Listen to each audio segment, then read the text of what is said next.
যদি বাপ মাকে খুশি না করতে পারো তাহলে আল্লাহর কাবায় গিয়ে তুমি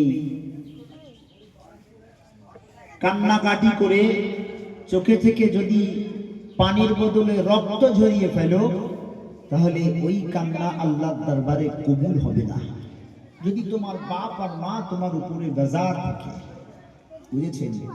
এই জন্য আমাদের যাদের বাপ আর মা আছে অবশ্যই করে আমরা তোমাদের খেদমত করব, ভালোবাসবো, মহব্বত করব, কথা মতো চলবো। বাপ আর মা আলাদা জিনিস।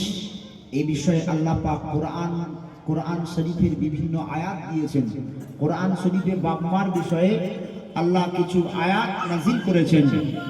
যেমন আল্লাহ পাক বলছেন, ওয়া ইন জাহাদাকা আলা আন তুশরিকা বি মা লাইসা লাকা বিহি ইলমুন। খবরদার দুনিয়ার মানুষেরা, তোমরা তোমাদের বাপ আর মায়ের বিরোধিতা, বাপ আর মায়ের গালিগালাজ, দুর্ব্যবহার, খারাপ ব্যবহার তোমরা করবে না। এজন্য করি বাপ আর মায়ের সঙ্গে সদ আচার ব্যবহার করতে হবে, বুঝেছো? বাপ আর মায়ের সঙ্গে। এই তুমি বসো, কি করছো? তোমরা না বসলে আমি বলবো। সবাই বসো, সবাই বসো, সবাই বসো, বসেন সবাই।